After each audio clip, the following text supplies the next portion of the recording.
everyone. Welcome back to Travel Secrets with TV's Dave Galvin. I'm TV's Dave Galvin, and today we're going to explore a topic that fascinates travelers of all income levels, and that is, how do wealthy people travel differently? Okay, so before we begin, let's clear up a common misconception. When most people think about wealthy travelers, they imagine private jets, mega yachts, and luxury suites that cost thousands of dollars a night.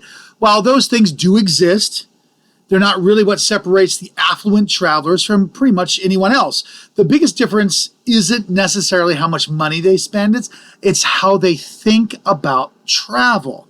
Now, one of the first things wealthy travelers learn is that time is often more valuable than money. The average traveler might spend dozens of hours searching for the absolute cheapest flight, comparing hundreds of hotel reviews and hunting for the perfect deal. Wealthy travelers tend to ask a different question. Instead of asking, how can I save the most money? They ask, how can I make the most of my time? They understand that every hour spent researching travel is an hour they could have spent with family, working on their business, or just enjoying life. Because of this mindset, many affluent travelers work with travel advisors or concierge services and destination specialists. They understand that paying someone with expertise can save time, reduce stress, and often result in a better overall experience. To them, convenience is not an extravagance, it's a valuable resource. Another way wealthy travelers approach travel differently is their focus on experiences rather than possessions. Most material things eventually lose their excitement. The new television becomes just another television. The new car eventually becomes the old car.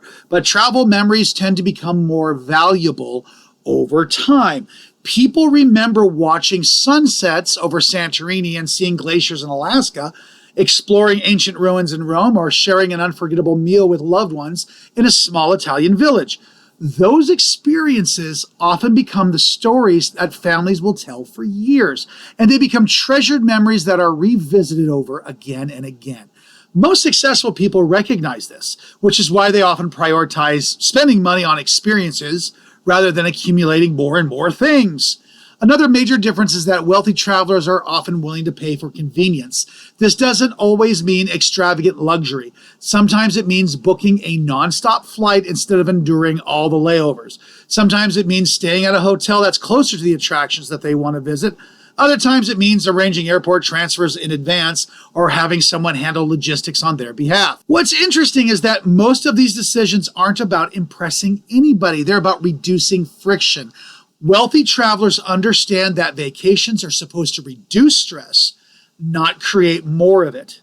If spending a little more money can eliminate a headache and improve the overall experience, that they'll consider that money well spent. Planning is another area where affluent travelers often differ from the average vacationer. Many people assume wealthy travelers are spontaneous and they're booking trips on a whim and flying off to exotic destinations at a moment's notice. In reality, many luxury travelers plan further ahead than anybody else. They know what the best cruise cabins, the finest suites, the most sought-after guides, and the most exclusive experiences often sell out months or even years in advance. So by planning ahead, they gain access to options that may not be available to the last-minute traveler. They understand that preparation often leads to a smoother and more enjoyable experience.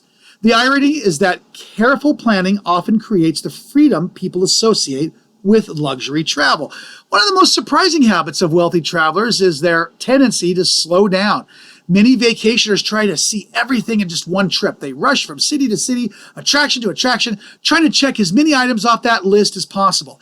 Affluent travelers often take the opposite approach. Rather than seeing everything, they focus on truly experiencing something. So instead of trying to visit 6 European cities in 10 days, they spend a week exploring one kind of region. Instead of island hopping across Hawaii, they may immerse themselves in the culture and beauty of a single island. This slower style of travel often results in a deeper experience and certainly a lot less stress and a stronger connection to the destination. Perhaps most importantly, wealthy travelers understand that travel is an investment in the quality of life. They don't view vacations as an unnecessary expense. They view them as opportunities to strengthen relationships, create memories, recharge mentally, and experience the world in meaningful ways. The return on that investment isn't measured in dollars. It's measured in stories, memories, and experiences that last a lifetime. At the end of the day, the most important lesson isn't that wealthy travelers spend more money, it's that they often spend more intentionally. They valued their time, prioritize meaningful experiences, and focus on creating memories rather than collecting possessions. The good news is that you don't have to be wealthy to adopt some of these habits. Anyone can travel more with a purpose, plan thoughtfully, and focus on what truly matters. Well, thank you for joining me on Travel Secrets. If you enjoyed today's episode, please hit that subscribe button and the follow/like button, and visit timeforyourvacation.com for more travel inspiration. Until next time, travel smart, travel often, and make memories worth bringing home.